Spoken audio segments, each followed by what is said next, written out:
The British FV4030-4 Challenger 1 was the main battle tank of the British Army from 1983 to the mid-1990s, when it was superseded by the Challenger 2.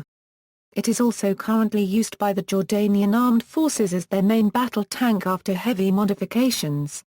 The variants for the Jordanian military are upgraded using an unmanned turret called the Falcon Turret.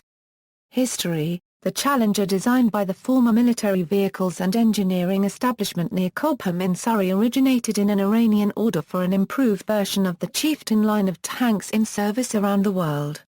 These were the Chieftain Mk5, P, FV4030-1, FV4030-2 Show 1 and 4030-3 Show 2.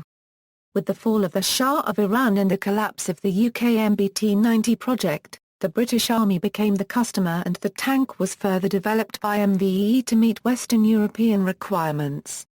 For a short time the tank was named Cheviot before becoming Challenger, a name reused from the cruiser Mk8 Challenger tank of the Second World War. The most revolutionary aspect of the Challenger 1 design was its Cobham armour, which gave protection far superior to any monolithic rolled homogeneous armour, which was the then standard of tank armour material. This armour has been adopted by others, most notably the American M1 Abrams.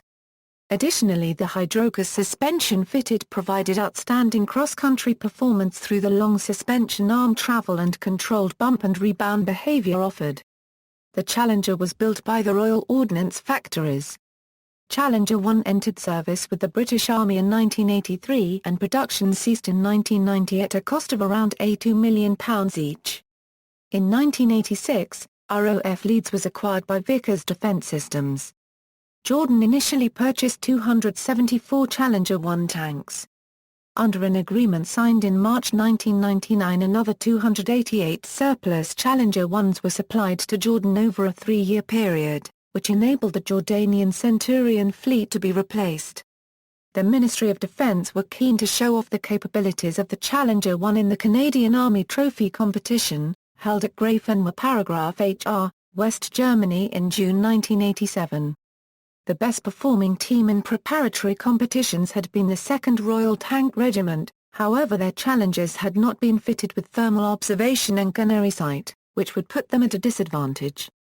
The Royal Hussars had a squadron fitted with TOGs, however, they had been training at BATUS in Canada with Chieftains, instead of training with Challenger and TOGs for Cat 87.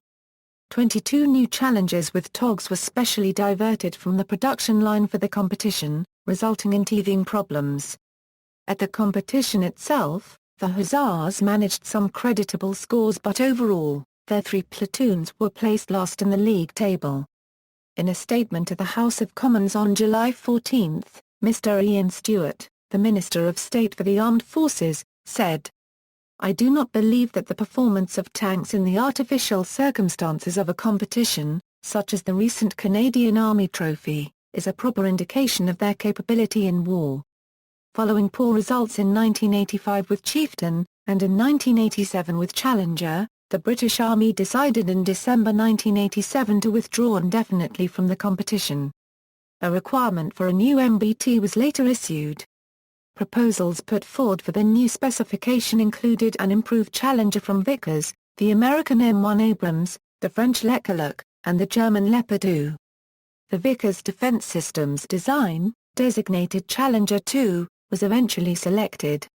This tank was significantly more capable than its predecessor, based on the same basic MVE-designed hull but with a new turret based on the Vickers private venture Mk7 design and improved Cobham armour. Withdrawals of British Army Challenger 1 began in 1998 and it had been completely replaced by Challenger 2 by 2001. There was also a Challenger Marksman SPAAG version, equipped with a marksman turret. Operational service: 221 Challenger tanks were deployed to Saudi Arabia for Operation Granby, the UK operation in the Persian Gulf War. In the original deployment, the 7th Armoured Brigade included 2 armoured regiments, the Queen's Royal Irish Hussars and the Royal Scots Dragoon Guards, both equipped with 57 of the latest Mark III version of the Challenger 1. They were modified for desert operations by OREME team and civilian contractors at the quayside in Al Jubail, Saudi Arabia. This fit included additional Cobham armor along the hull sides and explosive reactive armor on the nose and front glacis plate. Modifications also included the provision of extra external fuel drums and a smoke generator. There were major concerns about the reliability of the vehicle.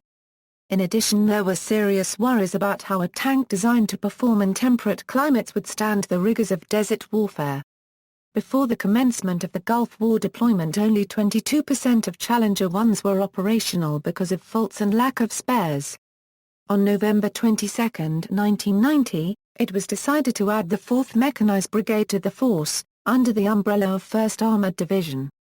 The new brigade had a single Challenger regiment, 14th/20th King's Hussars, equipped with 43 Challenger 1 tanks and reinforced by a squadron of the Life Guards. They were equipped with the Mark II version of the tank, which was upgraded by armoring the storage bins for the 120 charges as well as the additional armor fitted to the Mark IIIs. During Operation Desert Shield, it was decided that the 1st Armored Division would be placed under the command of the U.S. 7 Corps. This corps would form the armored fist of the coalition forces, tasked with destroying the bulk of the Iraqi forces retreating from Kuwait. The forces of 7 Corps would cross the Saudi border into Iraq, and then across into Kuwait. The 1st Armored Division and was assigned to be the easternmost unit in 7 Corps per unregistered trademark S sector, its Challenger tanks forming the spearhead of the advance.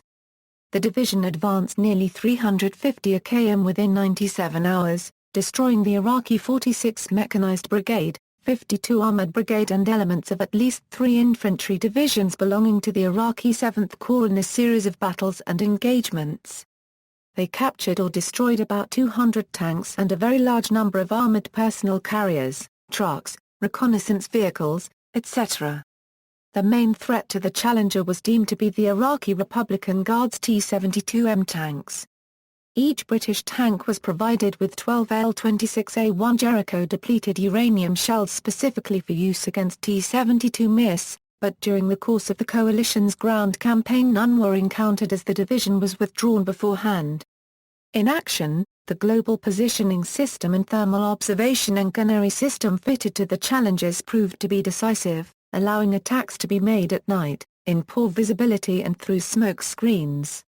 In total, British Challengers destroyed roughly 300 Iraqi tanks without suffering a single loss in combat. The Challenger, in comparison with the M1A1 Abrams tank deployed by the U.S. Army, was more fuel efficient and achieved far greater serviceability. Brigadier Patrick Cordingley, the commander of 7th Armored Brigade, said afterwards that Challenger is a tank built for combat and not competitions. A Challenger achieved the longest confirmed kill of the war, destroying an Iraqi tank with a DU round fired over a distance of 5,100 meters, the longest tank-on-tank kill shot recorded.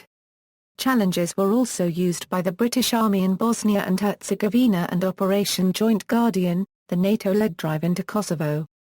Operators, current, Jordan, 392 Challenger 1, known locally as Al Hussein. Multiple local variants.